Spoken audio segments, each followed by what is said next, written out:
qu'on se blinde tellement que l'autre en face, c'est plus un collègue, c'est plus une personne, c'est une agression en fait.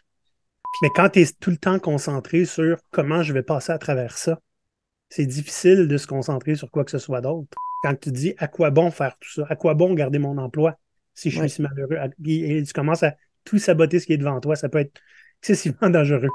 Moi, j'ai tendance à recommander aux gens, allez parler à quiconque en qui vous avez le plus confiance.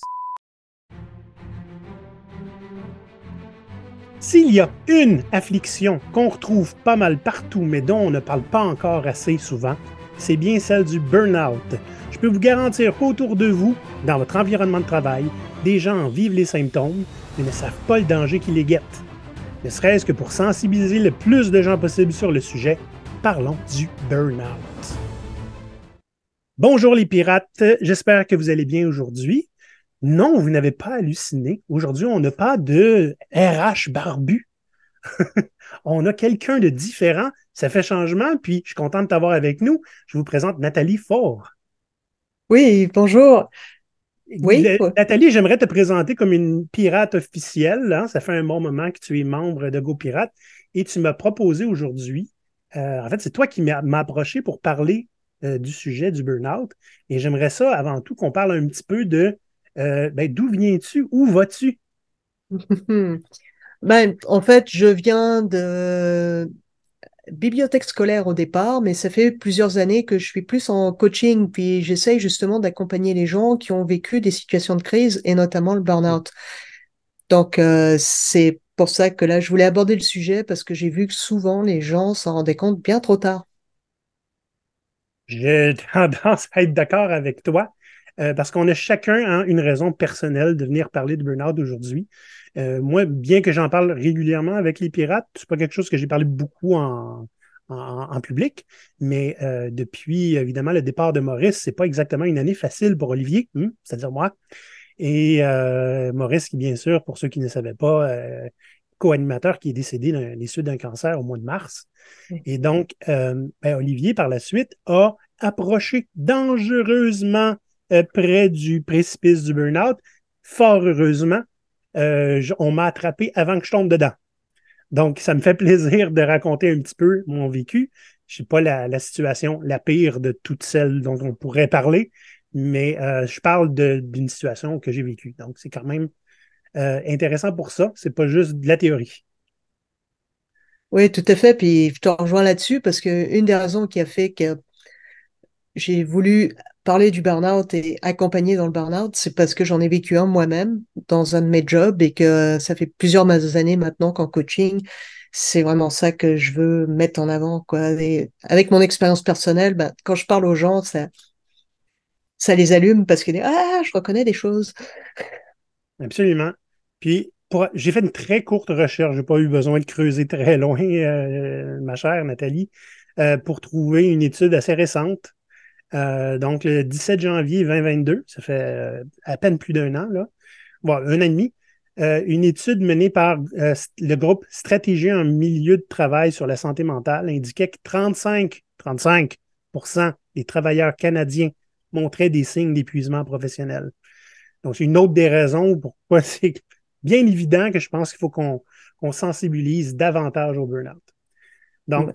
ce qu'on a à vous proposer pour aujourd'hui, on va regarder c'est quoi la définition hein, d'un burn-out, puis c'est quoi les symptômes. Ça va être important qu'on parle des symptômes parce qu'il y en a beaucoup qui le voient avant nous.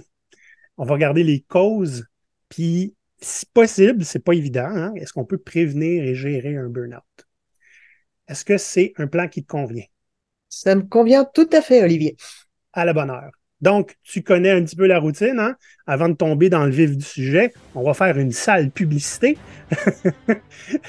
Donc, comme tu es membre toi-même, Nathalie, tu as pu être témoin du fait qu'on a une salle hein, réservée aux discussions sur la santé mentale et tout le monde est assez ouvert là-dessus. Ça fait du bien de se rendre compte qu'on n'est pas seul. Et cette communauté de soutien-là est disponible à quiconque appuie GoPirate sur Patreon. Donc, je vous envoie à patreon.com/GoPirate Canada pour en savoir plus. Il y en a pour tous les budgets. Et ne pas se sentir seul, des fois, je vous garantis, parce que je suis passé par là, ça n'a pas de prix. Comme tu es l'invité, Nathalie, j'aimerais te laisser la joie ou l'odieux de donner la définition du burn-out.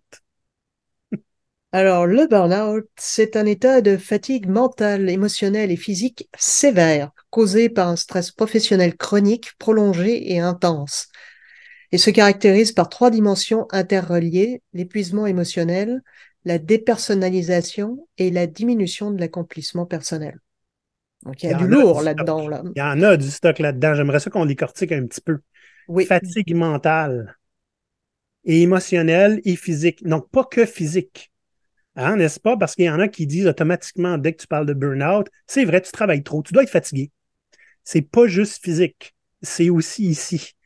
Hein? Aller travailler à reculons, là, à reculons. C'est-à-dire, moi, là, moi, j'ai remarqué pour moi-même, quand je m'engourdissais le cerveau avant d'aller travailler, que je regardais des conneries sur Internet d'aucun intérêt, c'était nécessairement un symptôme de j'ai un état de fatigue mentale ou émotionnelle. Là. Je ne veux pas travailler, je ne veux pas commencer ma journée. Et plus c'était difficile, plus je devais m'engourdir le cerveau longtemps le matin. Quand c'est rendu 1 heure et demie que tu scrolles sur Reddit là, avant d'aller travailler, là, mais c'est peut-être un symptôme. OK? Donc, causé par un stress professionnel chronique.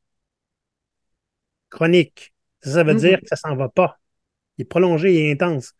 Et des fois, tu parles à des collègues et puis ils vont dire non, pas stressé, moi. Moi, je gère ça. Écoute, je tiens qu'une job. Pas tout le monde qui a la même réaction hein, aux mêmes événements. Non. Puis, bon, épuisement émotionnel, comme on dit, dépersonnalisation. Qu'est-ce que ça veut dire? Hein, on se. Est-ce que moi, je vois ça comme on se déguise pour aller travailler. Je ne peux pas être moi-même dans mon travail. Je ne me reconnais pas quand je suis en train de faire mon travail. Hein? Je m'empêche d'être moi. Ça peut être excessivement lourd, ça.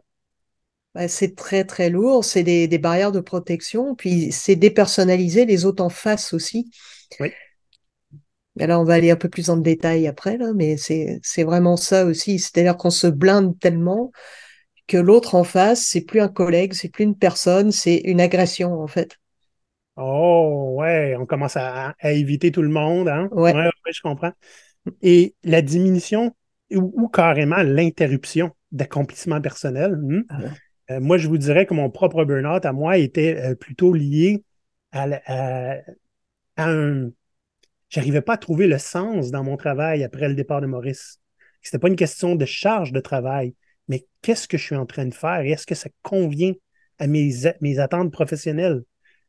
Donc, tout ça, bref, c'est quand même lourd un burn-out. Comme on peut voir, c'est pas un petit rhume, là. Non, Ça peut prendre, définitivement pas. ça peut être très long avant de s'en remettre. Donc, Ouais. regardons les symptômes un peu plus en profondeur. On parlait d'épuisement émotionnel, puis on ajoute même ici le psychique et physique. OK? Donc, on voit nécessairement ben, une fatigue extrême, pas juste physique, mais morale. Et là, on parle mais là, entre autres, il y a épuisement physique. Hein. On peut même aller jusqu'à avoir des insomnies, pas être capable de dormir, des douleurs. Moi, personnellement, j'ai jamais beaucoup été capable de dormir. Donc, quand je dors pas du tout, c'est inquiétant.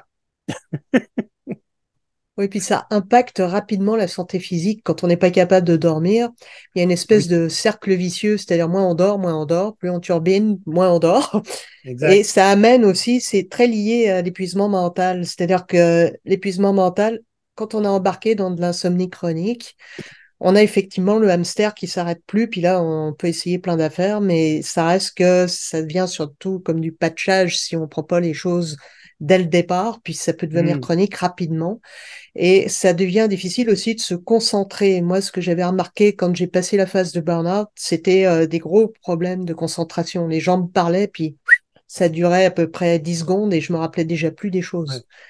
Puis, Mais quand tu es tout le temps concentré sur comment je vais passer à travers ça, c'est difficile de se concentrer sur quoi que ce soit d'autre. oui, Ouais, oui. je comprends. Puis je dirais Euh, que même pour les femmes, il y a aussi un point que j'ai vu depuis, c'est que la ménopause joue aussi parce qu'on a déjà des troubles de mémoire avec le changement hormonal et le lien entre la ménopause et le burn-out est souvent très très méconnu mais très fréquent. hmm, intéressant. Euh, nécessairement, si on a des difficultés à se motiver, à se concentrer, ben, on fait plus souvent des erreurs. Ce qui est intéressant, c'est que ça peut ou bien nous inquiéter davantage, ou bien, mais, à quoi bon? Hein? Il y a un vide émotionnel qui vient avec tout ça, là. À quoi bon? Pourquoi me débattre? Pourquoi me battre? Hein? On a de la difficulté à justifier le combat en soi. Très difficile. Oui. Et puis ça peut aller jusqu'à un sentiment de vide émotionnel. Moi, je me Ouais, suis pas rendue là, mais disons qu'il y a des moments donnés, ce que tu mentionnais tout à l'heure sur, je trouve plus de sens. Et puis aussi la dépersonnalisation qu'on mentionnait, où on commence à se mettre en retrait, donc à se blinder, puis à cadenasser ses émotions aussi. ouais. Ça, c'est très dangereux, c'est une cocotte minute qui peut péter n'importe quand Ah, après, quoi. ça peut aller jusqu'à l'autosabotage, là. Mm, Quand tu dis à quoi bon faire tout ça? À quoi bon garder mon emploi si je suis ouais. si malheureux? Et tu commences à tout saboter ce qui est devant toi. Ça peut être excessivement dangereux. Je l'ai pas vécu moi-même, mais j'ai vu quelqu'un le faire. C'est pas drôle. Et puis, ben, tout ça, hein, nécessairement, c'est relié à une espèce de force de désespoir là, et d'impuissance de faire face à ce qui se passe professionnellement. Donc, ou bien on est tout le temps anxieux, comme c'était pas tant mon cas à moi, triste, irritable, hypersensible, ou complètement l'inverse. On est tout d'un coup un androïde, un robot, aucune émotion. On ne vit plus rien. C'est le fun, hein? Essayez Ouais, ça, non, faire un burn-out pour le fun. ça donne le goût d'essayer, hein. Ouais. J'espère bien Donc, qu'on va dégoûter du monde pour qu'ils essayent pas ça, là. Ou du moins et qu'ils voient les premiers trucs pour qu'ils se rendent pas au plus grave, là. C'est ça au l'idée. fait, tout ce qu'on vient de dire dans les 5 dernières minutes, la fatigue extrême, épuisement mental, erreur fréquente, c'est simplement le symptôme d'épuisement émotionnel, psychique et physique. Ouais. Et il y a aussi une perte de sentiment d'accomplissement. Là, je me retrouve davantage là-dedans. Hein? Donc, il y a une perte de satisfaction et d'accomplissement liée à les réalisations professionnelles. Quand tu dis, comme, est-ce que je fais ce que je suis supposé être en train de faire? Hein? Donc, c'est pas tout le temps facile de se poser. En fait, des fois, on ne veut pas se poser cette question-là. Puis des fois, il faut accepter qu'on n'aime pas les réponses. Hmm? Oui, ça aussi. Pour l'instant, on ne peut pas changer des fois tout ce qu'on veut. Hein? Non, puis pas tout à la fois, hein, curieusement, ça marche pas fort Exact. comme ça. Mais il y a la perte de sens aussi, puis ça, tu l'as évoqué par rapport à GoPirate, quand Maurice est parti, que ça a été Oh, difficile, que tu sais, tu voyais j'ai, plus le j'ai sens à ça. J'évoque la question de sens depuis que je connais Maurice. Donc, il Ouais. faut pas trop s'en faire avec le départ de Maurice, mais effectivement, je suis tout le temps en train de me demander, est-ce que je fais ce que j'ai besoin de faire en termes d'impact social? Et ça, là, honnête, là, c'est un fardeau. J'ai décidé de m'en défaire pendant un temps. Le temps que ça passe. Mais je Mais, reviens tout le temps à cette question-là. Hein. Est-ce que je fais ce que je devrais faire? mais oui, il y a ça. Puis moi, je me suis posé la question dans la job où j'ai eu le burn-out, c'était que ben, ça manquait de moyens. Non, ça, c'était pas Hmm. forcément la faute à la job en général, là, c'est qu'il y avait un manque de moyens pour certaines choses. Et puis moi, j'avais un syndrome du perfectionnisme en plus, ça aidait pas. Puis je voulais vraiment aider des jeunes selon une certaine direction, puis j'avais plein d'idées, tout ça, mais des fois, c'est l'adéquation entre les moyens puis les idées, et puis la Hmm. perte de sens, elle a été là, parce qu'au bout d'un moment, j'avais l'impression d'essayer de faire quelque chose de gros avec des bouts de bois, des allumettes, version Mhm. camping, quoi. Et puis, je faisais ce que je pouvais, mais Je bon, comprends. c'était pas évident, pas facile. Puis des fois, ben, ils comprenaient pas toujours que je veuille aller dans une direction non plus. Alors, il y a aussi des fois l'adéquation. Et quand je dis des fois, on se rend pas compte, écouter suffisamment, s'arrimer au milieu ou changer de milieu si on voit qu'effectivement, bah là, c'est pas possible, quoi. Oui. Donc, euh, là, on est tout le temps dans la perte du sentiment d'accomplissement personnel, n'est-ce pas? Ça Ouais. va aussi générer ben, une baisse générale de motivation. Hein? Ça ne sert à rien ce que je fais, pourquoi je continue? Hmm? Pourquoi est-ce que je me forcerais à continuer? C'est toutes les questions qui te passent par la tête. En fait, ils ne te passent pas tout le temps par la tête. Des fois, tu fais juste les vivre, ces questionnements-là. Hein? Ouais. Tu ne te la poses pas consciemment. Non, on voit que, par exemple, bah, comme tu disais, le matin, ça devient plus difficile d'aller au travail. Ou Ouais. moi, ce qui m'était arrivé dans un autre job aussi, où là, j'étais comme, je frisais le burn-out. Je m'étais pas rendu jusque-là. Mais quand j'allais travailler, systématiquement, je me sentais fatiguée le matin en y allant, ou j'avais des débuts de maux de tête alors que j'en fais rarement. Donc ça, c'est comme des signes aussi, là, que la Hmm. motivation, on arrive, on est comme, oh, Ouais. Donc, tu sais, ça vient tout ensemble, hein. Donc, peu de ouais, motivation, d'efficacité, on se sent pas à la hauteur, puis on se dévalorise beaucoup, ouais, hein. Ça crée un vide existentiel. La crise de la quarantaine, là, on dit souvent ça, là, c'est souvent une quête de sens. Une quête ouais, de sens peut absolument, comme on dit, être reliée à un burn-out. Un autre gros mot qu'on a utilisé pour les symptômes, c'est la dépersonnalisation. Et celle-là, je la trouve plus difficile que les autres, je trouve même. Les autres, c'est comme pas très surprenant, mais la dépersonnalisation, c'est essentiellement, tu peux développer une attitude complètement négative envers le travail en général et tes collègues parce que c'est là que tu souffres avec ton travail, hein. Donc, ça se peut que tu commences à lever des boucliers, que tu te retires socialement, que tu commences à plus trop parler à tes collègues, hein, ou tu peux même devenir agressif. oui. Euh, Oublier que les autres ont des émotions. Hmm?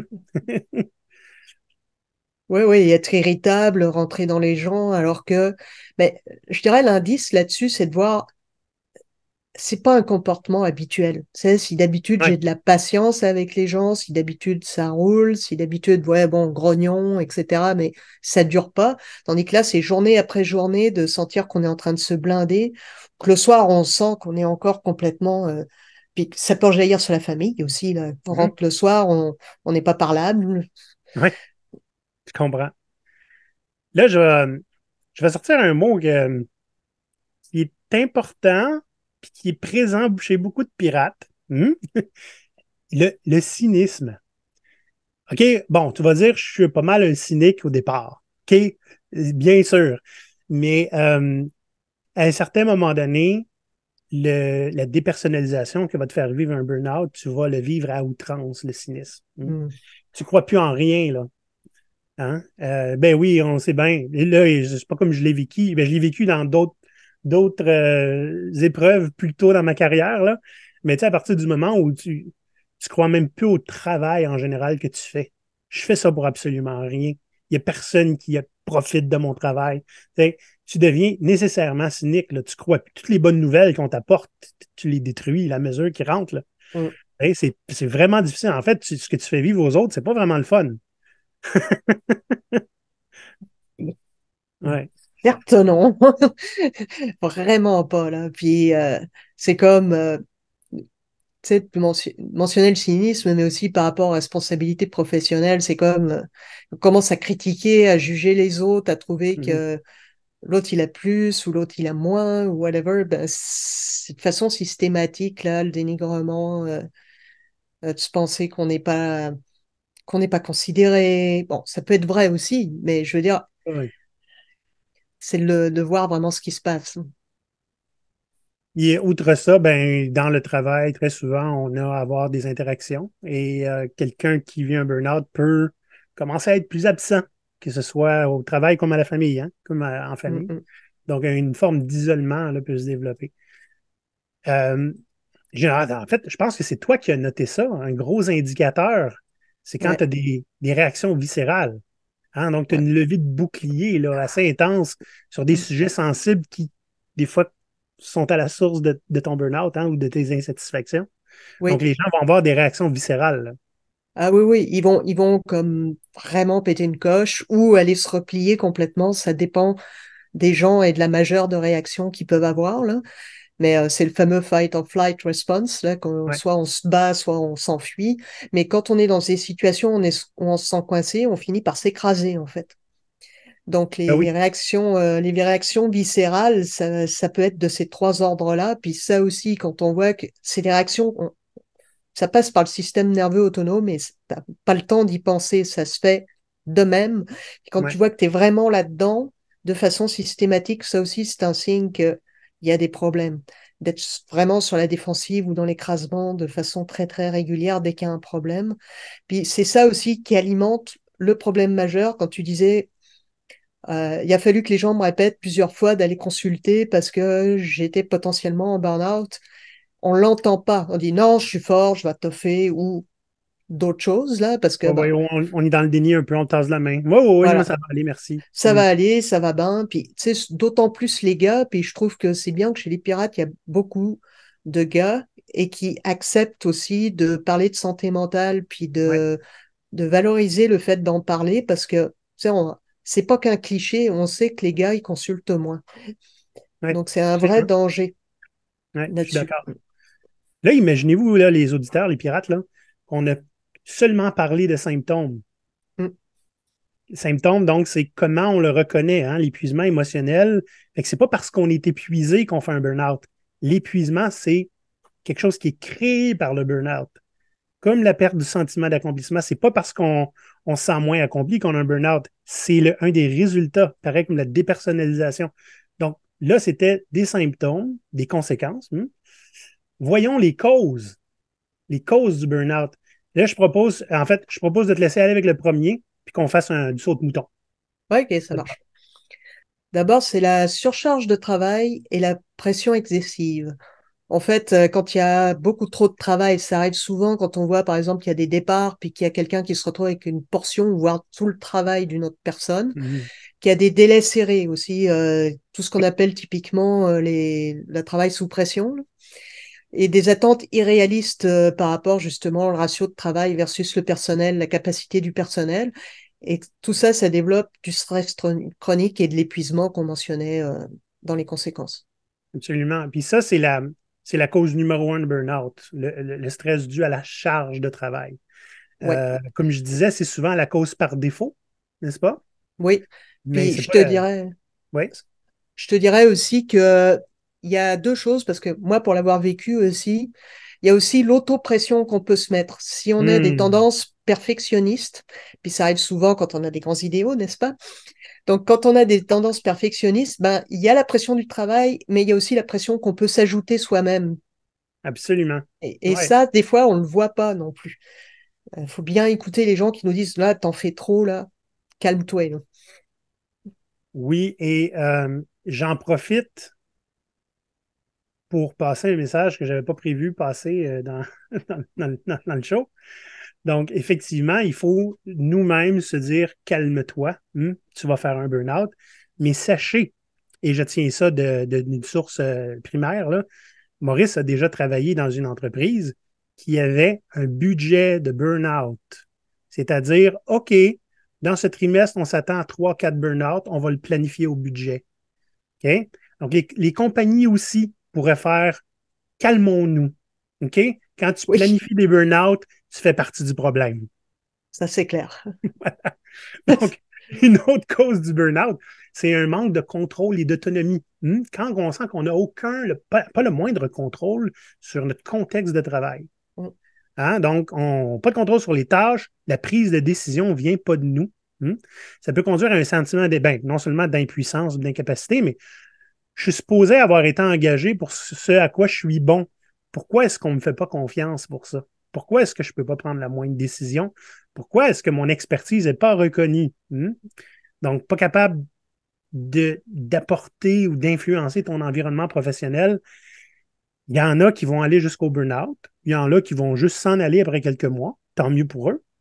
Mais il y en a qui, ça va aller jusqu'au burn-out.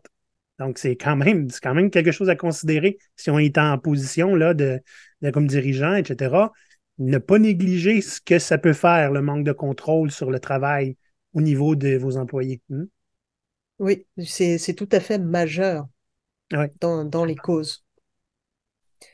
On a aussi le manque de soutien, de reconnaissance, qui me paraît pas mal corrélé avec le précédent, hein. C'est s'il n'y a pas de soutien de la part de la direction, quand par exemple, bah, il y a quelqu'un qui tombe malade, puis que là, on a provisoirement plus de travail, mais que ça soit bien clair que c'est temporaire, mettons. Des collègues, moi j'ai vécu dans des environnements où les gens s'entraidaient énormément entre eux, Ouais. mais peut y avoir des fois une culture d'entreprise qui a l'air le fun en surface, comme là, ben, c'est le fun qu'on s'entraide. Mais si le système en profite, ça peut devenir toxique très vite. Parce que si on n'aide pas les autres, ben, on est comme mal vu aussi. Ouais, je comprends. Tu sais, ce Alors qui que est c'est la intéressant. structure. Oui, oui, Alors, exactement. Et ce que je trouve intéressant, c'est que des fois, il y en a du soutien, mais il est passif. Et dans le sens, ah, ben, on a un service d'aide aux employés. Vous avez juste à l'appeler. Mais que si on entend parler ils vous ont proposé des suggestions, ah, ben là, ça passe pas. Ou encore, hein, des entreprises ou des départements qui vont simplement refuser de s'adapter à des situations émergentes. Ah, deux collègues sont malades pendant 2 semaines, ben là, faites ce qu'il faut pour livrer. Vous, adaptez-vous à la situation. Hmm? Ne pas adapter la situation à la réalité et peut être très, très problématique parce qu'il y a tout le temps quelqu'un qui va payer pour. Oui, puis tu sais, avoir du soutien de la reconnaissance. Puis la reconnaissance, c'est bien, mais il faut pas que ça soit juste un patch pour dire une bonne tape dans le dos, ok, mais si ma situation change pas, ça va pas m'enlever mon risque d'aller en burn-out. Exact. D'autres choses, et celui-là, j'avais pas pensé que je le retrouverais ici. Mhm. Pour moi, c'est une source de frustration immense. Mais il y en a chez qui ça peut nécessairement amener au burn-out, injustice et iniquité. Hein? Donc, des situations perçues comme injustes dans le travail, comme des discriminations ou des traitements inéquitables, hein, ou des politiques d'entreprise qui ne sont pas transparentes, sont très opaques ou qui laissent place à interprétation. Ça peut provoquer pas juste du stress, mais que ça peut contribuer au burn-out directement.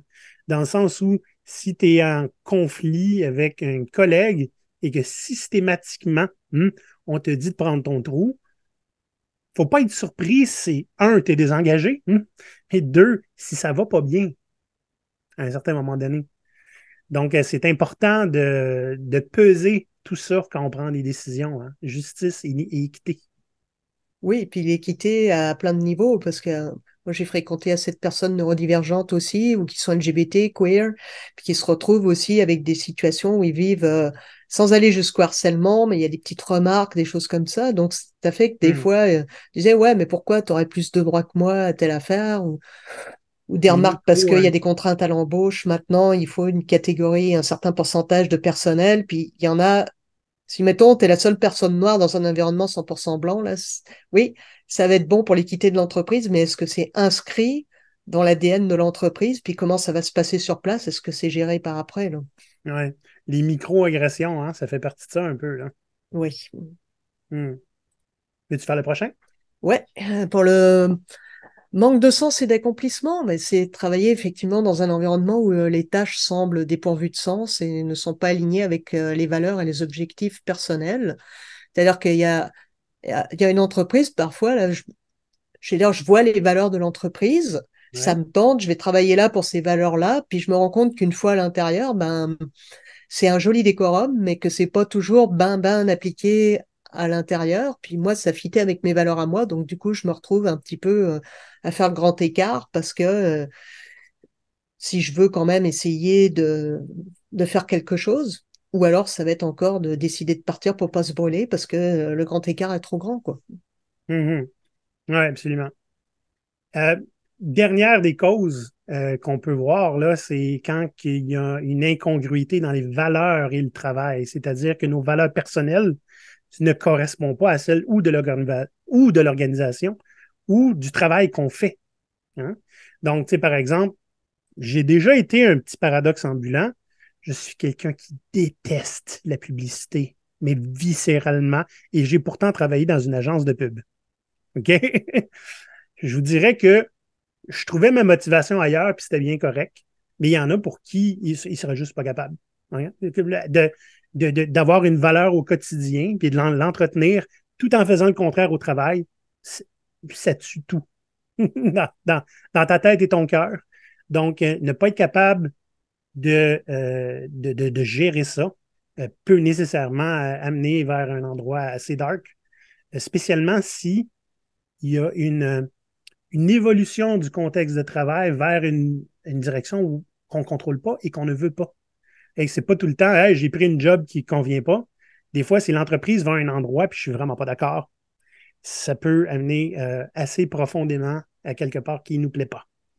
Et ça peut contribuer au burn-out.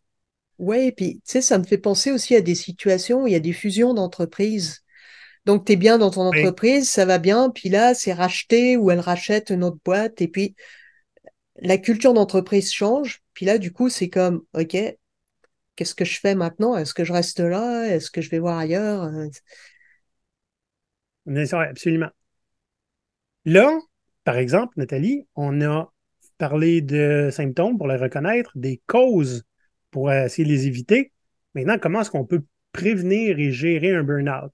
Là, c'est important de comprendre que on n'est pas des psychologues, n'est-ce pas?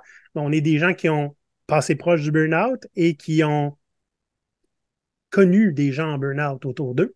Ouais, On a quelques trucs à vous donner, hein, ou que vous pouvez leur donner à ces gens-là qui sont proches du burn-out. Mais le premier, on en a déjà parlé. Hein. S'il y a des gens qui vous disent fais attention au burn-out, faites attention au burn-out. Moi, je oui, pense que quand j'ai commencé à me poser la question, vous aviez été, puis toi, tu en faisais partie, Nathalie, 4 ou 5 là, à dire Olivier, là, tu vas te brûler, là. Fais attention. Hum? Je vous ai écouté, puis je vous ai ouais. écouté à temps pour éviter la catastrophe. Donc, je suis fier de moi et merci à vous. Mais c'est très important. Si des autres le voient, c'est des signaux rouges. Okay? Ils lèvent des red flags. Ils ne font pas ça pour vous frustrer. Ils font ça because they care. Hein? Tout à fait. Puis tu sais, moi je suis sensibilisée, ouais, j'en ai vécu, puis j'ai une formation quand même, un bac en psychoéducation, donc c'est pas psychologue, mais c'est comme éducateur spécialisé au niveau universitaire. Et j'ai travaillé en santé mentale, j'ai vu des gens qui avaient été brûlés. Donc moi j'ai Mm. été sensibilisée pas mal à tout ça, puis du coup, quand je t'ai vu aller, j'ai fait comme Olivier. Ben voilà. Attention, attention. Donc, c'est pour ça aussi que c'est important pour moi de mettre en garde et puis d'en parler parce que je trouve que c'est ça. Et que, étant dans la position inverse, quand ça a commencé à m'arriver, ben, j'étais mindée sur mon affaire, puis j'écoutais pas. Puis il a fallu qu'on me répète plusieurs fois, puis plusieurs personnes différentes. Mais ça a fini par rentrer. Puis j'ai fait comme, ah, shit, c'est ça.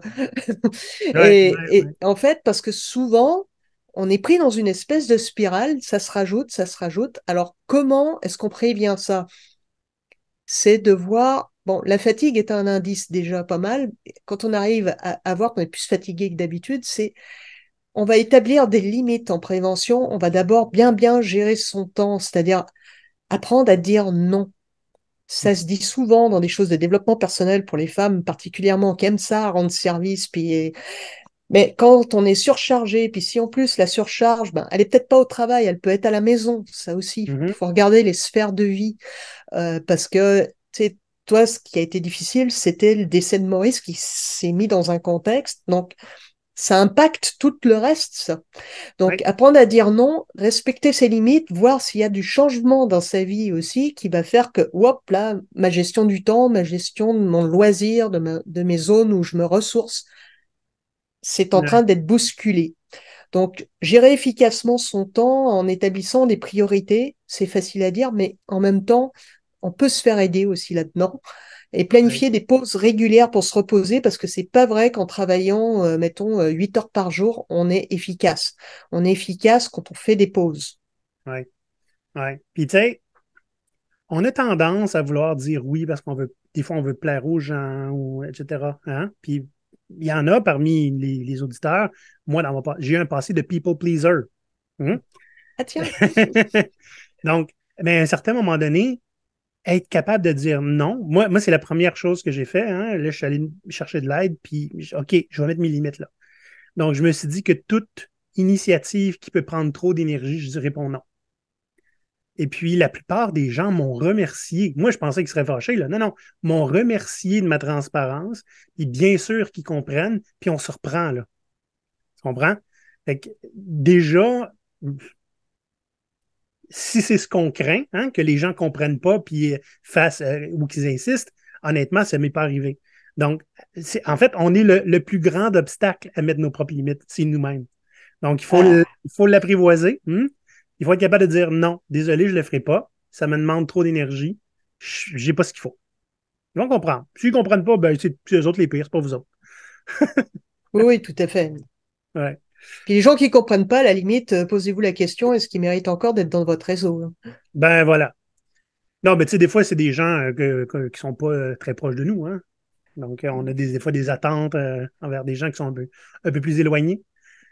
Un autre truc qu'on vous propose, hein, c'est de essayer de pratiquer l'équilibre vie professionnelle personnelle. C'est pas si évident que ça, on le sait. hein, mais essayez d'accorder une importance égale à votre vie personnelle, détente loisir. Ça devrait être aussi important que le travail. Je sais que ce n'est pas tout le monde qui est dans la position idéale pour parler de ça avec un gestionnaire qui est des fois pas tout le temps ouvert, hein, ou qu'on a peur des préjugés. Je comprends. Mais si vous avez un certain contrôle là, sur, vous n'êtes pas obligé de travailler le soir, mais faites-le non pas. Hein. Ou si vous n'êtes pas obligé d'apporter du travail à la maison, prenez du temps pour vous-même. Puis ça s'annonce, ça. Hein. Aujourd'hui, là, je vais prendre 1 heure, je reviens après. C'est pas quelque chose qui est trop disrupteur pour votre équipe, là. Faites-le. Ça vaut la peine. Oui, puis tu sais, on l'imagine, là, on a à peu près tous des gizmos électroniques maintenant, là. On Ouais. recharge bien son téléphone cellulaire, OK? Pourquoi on ne se recharge pas soi-même? Oh, que c'est bon. J'adore.